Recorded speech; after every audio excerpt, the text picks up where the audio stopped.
I want to start off this conversation by saying I am a Christian. I go to church every Sunday. I believe in God. I've seen his work, and I don't want that to necessarily be a basis for the discussion. So we can both agree that a fetus has viability outside of the womb at 20 weeks. We've seen it happen. We have not seen a fetus be viable outside of the womb before 20 weeks, right? Okay, so getting into that, we can go back to someone who is brain dead or in a long-term vegetative state, right? They cannot live without the life mechanisms that are helping them breathe, like their ventilators, if they're on dialysis, if they're in kidney failure, stuff like that, right? So could you make the same argument that a fetus that is living inside of a mother's womb cannot live outside, relating it to the life-sustaining like stuff that is keeping a person alive if they're in a coma or something?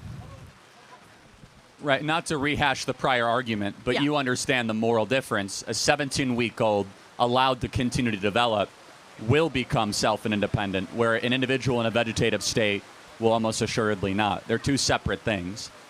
Secondly, it goes back to the question, define viability. There are babies right now that are 27 weeks in the NICU, which is the neonatal intensive care unit, that have all sorts of compartments all around them. Is it morally justified to pull the plug on a baby in NICU?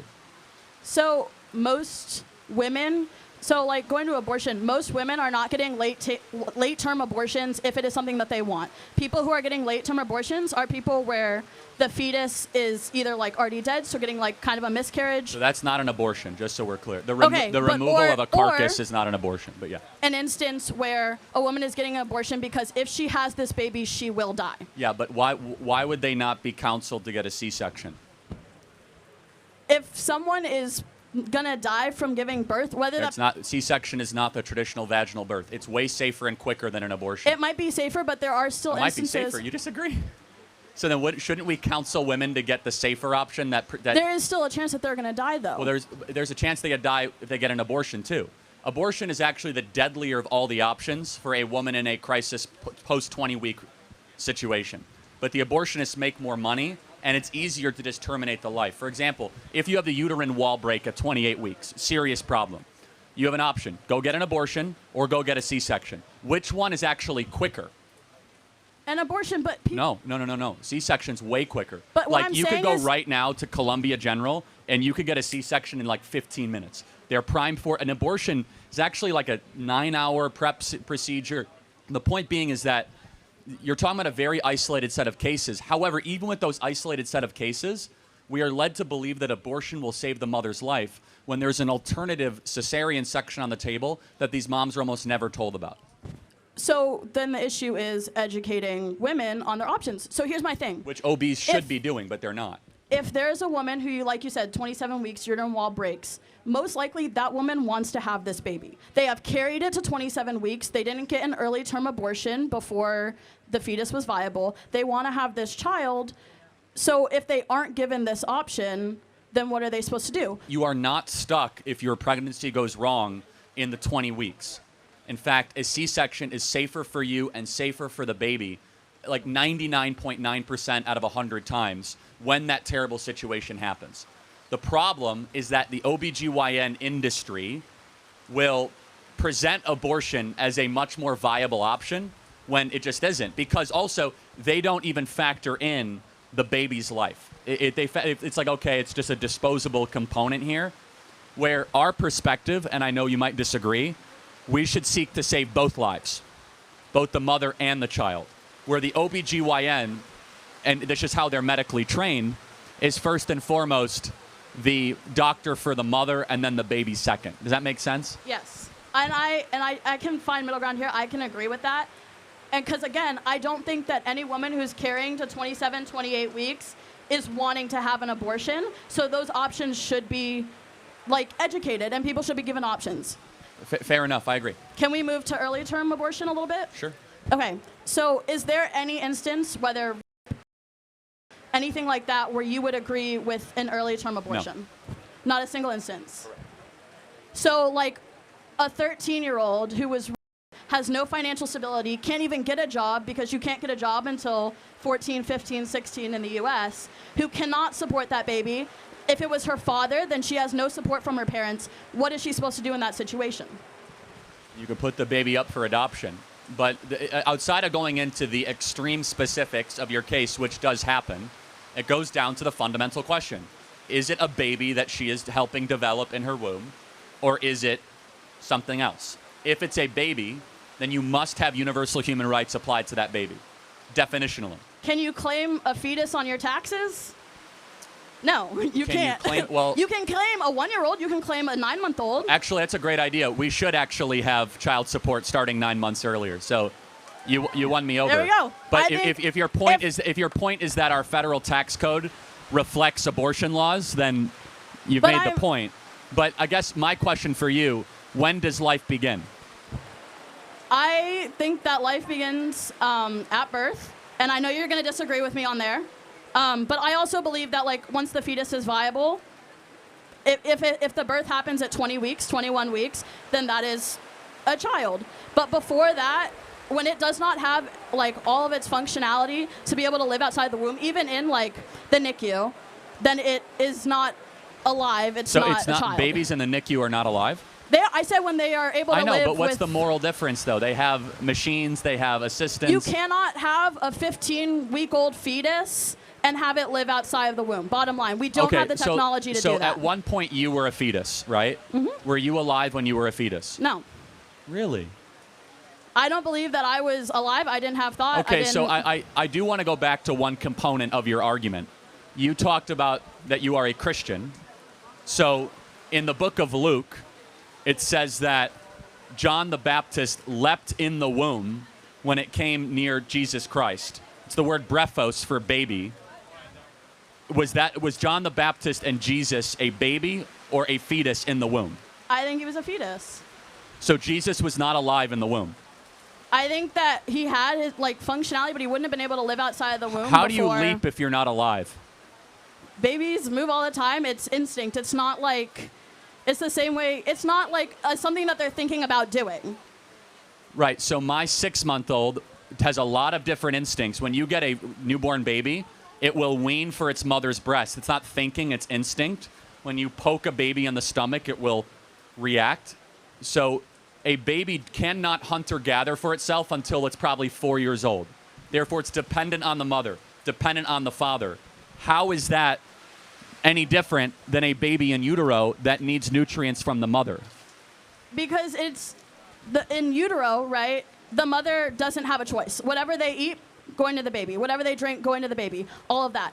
And sure, they're able to give it up for adoption, and then they won't have to worry about it. And our adoption, the system currently is a whole nother issue. But sure, they are able to give up this baby for adoption, and then they don't have to worry about it. But it's having the choice of if you want to nourish that child, go through all of the pain and struggle and everything that comes with being pregnant. So outside of, would you say we should get rid of all abortions except of? I think I'm not pro-abortion. I am pro-choice, and ultimately, it's not up to me if she was pregnant and wanted to get an abortion. That shouldn't be my decision, and so I don't think it should be the government. So therefore, but I'm not pro-abortion. I don't think that voluntary late-term abortion should be allowed. I got it. Well, so let me ask you a question. Since you're pro-choice, should a mom be able to choose to abort her baby if she finds out she's having a girl and she wants a boy? So you're pro-choice. I don't think that voluntary late-term abortion should happen past 20 No, that's weeks. not the question. So that's what I'm saying. If that's the woman's choice, then that's the woman's choice. And a lot of times that's going to be a discussion. Wait, hold but on. The thing is, you're saying this, but people don't do that. Oh, no, they do it all the time. In fact, they do it so much they had to pass a law where people would get genetics tests around 12 to 14 weeks. They would find out they were having a girl, and the incident rate of abortion would spike. So your view of basically developing a child is no different than like customizing a Ford Explorer. It's like, I like this characteristic, but not this characteristic. Do you think it should be legal if you find out your baby's having Down syndrome to terminate your baby? No. But you said you're pro-choice. So you're not. So you are getting in the way of a mother's decision. The mom doesn't want to go through the pain of raising a Down syndrome kid. She doesn't want to pay for the Down syndrome kid. But that's my personal beliefs, not the beliefs of what thing. Again, No. But I'm saying legally. Should it be legal? I think if the baby is, and I have a little brother with a lot of special needs. He lives off of oxygen. He's in a wheelchair. I have grown up around kids with special needs, and so I understand that it is so hard for parents, for siblings, for grandparents to go through that. If somebody doesn't think that they're in the financial stability, because children with special needs are a lot of money and they don't get as much support from the government as they should for them. They're a lot of work. They're a lot of time. So if somebody doesn't So knowing all that, you're actually uniquely positioned to answer the question. So if somebody doesn't think that they are in the financial position to be able to give this child the best possible life that they could have, if like they are poor, if it was a thing of or and they don't have support from a partner, I do think that like in those instances, I would agree more with giving up for adoption. But again, the adoption foster care adoption systems aren't built to support children with special needs. They aren't. It is so difficult for children with special needs to get out of the adoption system. And so in instances like that, again, I believe it's up to the mother's choice of what she wants to do. How is your view of up to the mother's choice any different than eugenics? I don't believe that you should abort based off of, like, my personal beliefs, right? No, I know, but your indifference, the lack of a law, or you advocating for a law, is you basically giving a tacit level of support of it. Because it does happen and it will happen. So we have laws that are a reflection of morality. We actually have a law where it's illegal to abort your baby based on Down syndrome. It's a law. Mm-hmm. You would support getting rid of that, basically. I wouldn't support getting rid of it if it's already in place. My thing is when we had Roe v. Wade, which gave women reproductive freedom to have abortions, especially if they were deemed medically necessary, if it were in cases of, and we moved back on those to get rid of them. We didn't have them, and then we had them, and then they were taken away. Do you think an abortion is a tragedy? It depends on the person. If someone got, and they probably are going to carry so much resentment toward this child, and I'm not saying every case, some women won't carry resentment toward this child, but if you're carrying resentment towards this being due to how it came to be, then... So then just murder it. Essentially. So somebody in this audience was conceived in... Can you tell me who? Was it you? No, but someone is. Can you tell me who? No. Do they have a big R on their head? No. So wait, they're just the same type of human being that we are? So yeah, they're indistinguishable, so they get God-granted human rights regardless of their method of conception?